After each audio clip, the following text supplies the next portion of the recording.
اگر حضرت علی کو حاجت روا اور مشکل کشا سمجھتا ہے تو کافر ہے۔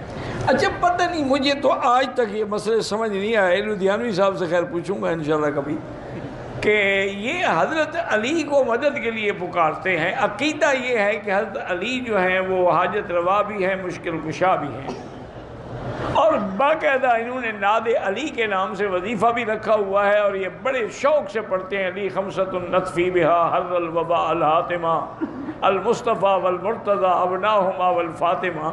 تو انہوں نے حضرت حسین کی مشکل کیوں نہیں حل کی؟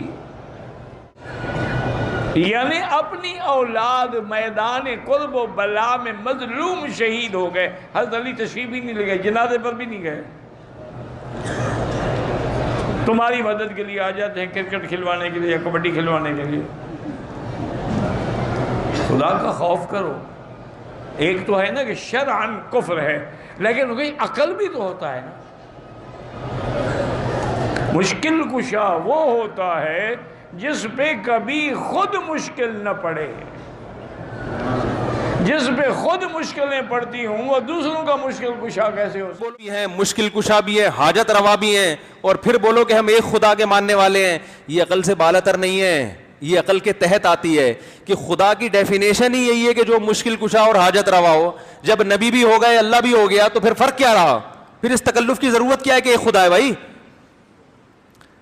نہیں آ رہی بات، میرا خیال ہے۔ تو یہ معبود کی ڈیفینیشن کیا ہے؟ معبود جس کا علم بھی کامل اور جس کی قدرت بھی کامل، اور یہ قرآن سے ثابت ہے معبود کی یہ ڈیفینیشن۔ تو یہ علم اگر آپ اللہ کے سوا کسی اور کو دے دیں، یہ قدرت کسی اور کو دے دیں، تو اس کا مطلب کے ساتھ شریک کر لیا۔ پھر آپ 100 دفعہ کہ ہم شرک نہیں کرتے، بھائی کر تو رہے ہو۔ کئی لوگ مولا علی کہتے ہیں، حرج تو نہ ہے، مولا علی اس معنی میں کہنے میں کوئی حرج نہیں ہے، لیکن ان کا تصور مولا بالکل مختلف ہے۔ جیسے میں نے کہا تھا نا کہ مولا تو آزاد شدہ غلام کو بھی کہتے ہیں، اب حضرت علی کو وہ اس معنی میں تو نہیں کہتے نا۔ مولا حضرت علی کے نام کے ساتھ اگر وہ لاتے ہیں تو وہ تو کسی اور انداز میں، من کنت مولا فعلی مولا ہو، یہ بھی حضور نے فرمایا، اس لیے مولا کہنا اس میں کوئی حرج نہیں۔ لیکن یہ ہے کہ ایک ہے جسمانی میں کہ اللہ کو آپ مولا کہتے ہیں۔ اب ہمارے اہل تشیع جو ہے وہ تو در حقیقت اس درجے تک حضرت علی رضی اللہ تعالیٰ عنہ کو پہنچا دیتے ہیں، حالانکہ مشکل کشا تو اللہ کے سوا کوئی نہیں ہے۔ حضرت علی رضی اللہ تعالیٰ عنہ تو خود مستقل طور پر مشکلات کے اندر پھنسے رہے، اور ان کا جو ہے وہ مسئلہ وہ حل ہی نہیں کر سکے، یعنی جو بھی جھگڑے چلتے رہے، جنگیں چلتی رہیں، وہ غالب علی کل غالب، ہر غالب پر غالب آنے والا اسد اللہ الغالب، تو حضرت علی معاویہ کو تو وہ شکست نہیں دے سکے۔ خوارج کا معاملہ بھی موجود رہا، چلتا رہا۔ دوسرا رہ جاتے ہیں جی ہم زندہ سے مانگتے ہیں، آپ مردہ سے مانگتے ہیں، جو اس دنیا میں نہیں ہے، جو غائب ہے فلاں۔ اچھا آپ نے اپنا سارا استدلال پھر باطل کر دیا۔ آپ کہتے ہیں غیر اللہ سے مانگ رہے اس لیے شرک ہے، ٹھیک نا؟ غیر اللہ زندہ ہو تو بڑا شرک ہو جائے گا، ٹھیک ہے بھائی یہ تو غیر اللہ ہے، معلوم ہے، سامنے ہے، ہاں اور یہ دے بھی دے گا تو اور زیادہ شرک ہوگی۔ یہ کدھر سے آیا؟ شرک میں پھر تقید کوئی نہیں ہے، بالکل، کہ غیر اللہ سے مانگنا وہ اگر زندہ ہو تو شرک نہیں ہے، اگر مردہ ہو تو شرک ہے، یہ دلیل ہے اس پہ، صحیح، ٹھیک ہے نا؟ بس شرک نہیں ہے، خود پتہ ہے، اس لیے ٹھہرتے نہیں ہے نا، اسی جگہ ٹھہرتے نہیں ہیں۔ شرک نہیں ہے، جہاں شرک نہیں ہے وہاں شرک کی نسبت دینا، وہاں تہمت لگانا، وہاں ایک فرقے کو سرکوب کرنا، وہاں لوگوں کو گمراہ کرنا، یہ شرک۔ صحیح صحیح صحیح صحیح، ہے نا؟ وہ چیز جو خدا نے حکم نہیں دیا ہے اس کا بیان کرنا، یہ شرک۔ صحیح۔ اچھا اس میں آگا یہ بھی کہا جاتا ہے کہ آپ کو سامنے والے پر ایک امید اور یقین ہوتا ہے کہ اس کے پاس اختیار ہے، میرا وہ کام وہ کر دے، اور نظر بھی آ رہا ہے، لیکن ایک بندہ آپ کے سامنے نہیں ہے، کراچی میں ہے، تو آپ یہاں بیٹھ کر کبھی اس کو نہیں کہتے کہ مجھے پانی پلا، کبھی اس کو نہیں کہتے کہ یار مجھے پیسے بھیج دے، وہاں بھی آپ یا فون کریں گے یا علم و عقل کے مسلمات کی روشنی میں اس سے کچھ ڈیمانڈ کریں گے۔ تو یہاں پر ہم ائمہ اہل بیت اطہار یا ان نفوس قدسیہ سے متعلق جو عقیدہ رکھتے ہیں غائب میں، کہ ہم کبھی ان سے اولاد مانگ رہے ہیں، کبھی ان سے نفع نقصان کا کوئی معاملہ کر رہے ہیں، کبھی ان سے رزق مانگ رہے ہیں، تو ظاہری اسباب میں بھی ہم نے کبھی اپنے والد صاحب سے جو لندن میں بیٹھے پانی نہیں مانگا، کبھی اپنے ڈاکٹر جو ہمارے سامنے نہیں ہے کبھی اس سے دوائی نہیں۔ شرک ہی بن رہا ہے کہ یہاں پر ہماری عقل بالکل ٹھیک ہے۔ یہ پرانی باتیں ہو گئی ہیں، آج کل یہ ختم ہو گیا، ٹھیک ہے، ٹھیک ہے نا؟ ہاں جو باہر بیٹھا ہوا ہے اس سے مانگ سکتے ہیں، اچھا ٹھیک ہے، ہاں اس سے پانی مانگے، وہ وہیں سے بیٹھ کے فوڈ پارٹنر کو آرڈر کرے گا، آپ تک پانی آ جائے گا۔ یہ بھی صحیح ہے، کس نے کہا؟ یہ کون سی احمقانہ دنیا ہے؟ صحیح، ختم ہو گئی یہ بات ہے، صحیح، ٹھیک ہے، ایک مثال ہلکی سی پیش کی ہے، باقی ساری اسی طرح احمقانہ باتیں۔ صحیح، یہ تو ہو گئی قصہ پائرینا، جی جی، یہ پہلے نہیں ہو سکتا تھا، ہاں پہلے لندن میں بیٹھے سے پیسے نہیں مانگے جا سکتے، ابھی مانگ سکتے ہیں، آپ ادھر مانگے ادھر پیسے آ گئے، صحیح ہے، آپ ادھر پانی مانگے ادھر پانی آ گیا, آپ کھانا مانگے کھانا آ گیا. صحیح. کوئی ایسا نہیں ہے ادھر ہونا چاہیے ادھر ہونا چاہیے, مکانہ بات ہے. جو نزدیک ہے وہ نہیں دے مانگے ہیں, یہ حماقت ہے. صحیح صحیح صحیح صحیح. جو دے سکتا ہے اس سے مانگیں, جس کے پاس قدرت ہو اس سے نہ مانگنا حماقانہ حرکت ہے. اچھا اچھا ٹھیک ہے. انا ارسلنا کا شاہدن, بالکل رسول خدا شاہد ہے. شاہد ہے, یہ موجود ہے, صحیح. یہ مدد کر سکتا ہے. یہ محتاج جس کے اگلے نفس کا پتہ نہیں ہے, یہ کنجوس, یہ خسیس, جس کے پاس ہے کچھ نہیں, یہ دے سکتا ہے. تم مسجد کا چندہ ان سے مانگتے ہو. صحیح بالکل. ان سے تو امید ان سے لگا رکھی ہے, جن کے ہاتھوں میں میل کچیل کے علاوہ کچھ نہیں ہے. اور وہ جو شاہد ہے, صحیح, جو ہمیں دیکھ رہا ہے, جو ہمارے اعمال کی گواہی دے گا, یہ وسعت نفس رسول خدا ہے. صحیح. جو اولیاء اللہ ہیں, یا تو آپ کہیے کہ آپ ملحد ہو جائیے کہ یہی مادہ ہے, اس مادہ سے ختم ہونے کے بعد ختم سب کچھ. یہ جو بات جاہلوں کی طرف سے سگے دہن دریدہ کی طرح, کتے کی طرح بکواس ہوتی کہ علی اگر مشکل کشا ہوتا تو وہ کربلا میں کیوں نہیں آیا.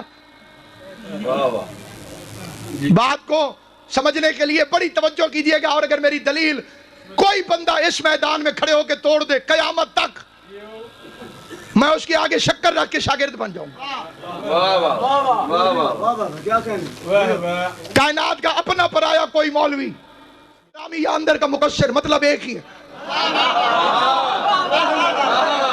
رہتی دنیا تک صبح قیامت تک. 14 اکتوبر کو پھر حاضر ہو رہا ہوں, 15 اکتوبر کو بھی حاضری. کھلی چھٹی ہے کائنات کے ہر مولوی کو میری دلیل کو توڑ کے دکھائے, میں مذہب تبدیل کر دوں. میں نے چھوٹا دعویٰ نہیں کیا جو بندے منہ کھول کے سن رہے. ابا چھوڑنا آسان ہے, علی چھوڑنا مشکل.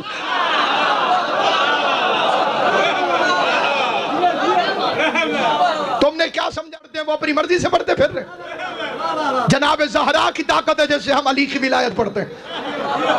تجھے شیطان کی طاقت پہ مان ہے, ہمیں فرزند عمران کی طاقت پہ ناز ہے. باقی کوئی پٹھا بھی ہو جائے تو حرامی علی کی ولایت کو قبول کر ہی نہیں سکتا. جن کی مجبوری ہے ان کی مجبوری کو ہم سمجھتے ہیں. باقی جو حق کی حمایت ہے اور وضاحت ہے, ہر ممبر پر ڈنکے کی چوٹ پر جب تک سانس چلتی ہے وکالت ہی امیر المومنین کی ولایت کی کرنی. کسی کا دل کرتا ہے سنے, کسی کا دل نہیں کرتا نہ سنے.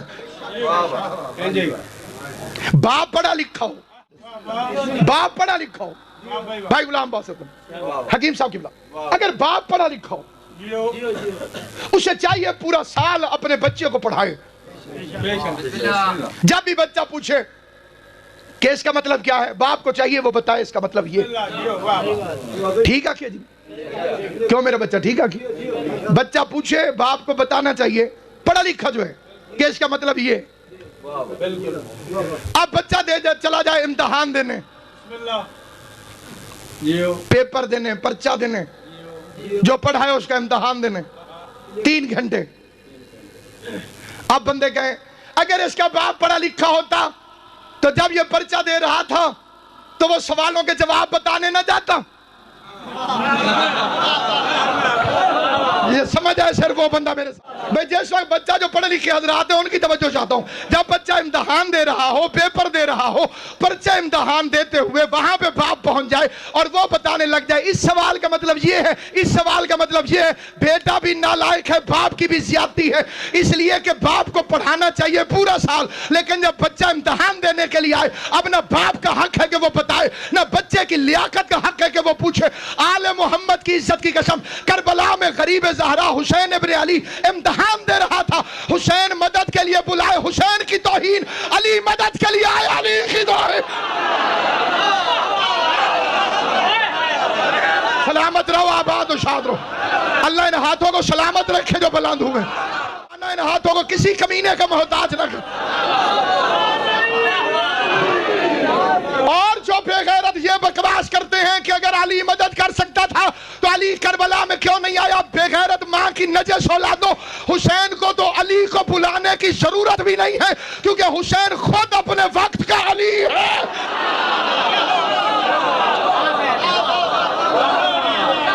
تمہیں کس نے کہا کہ حسین علی نہیں؟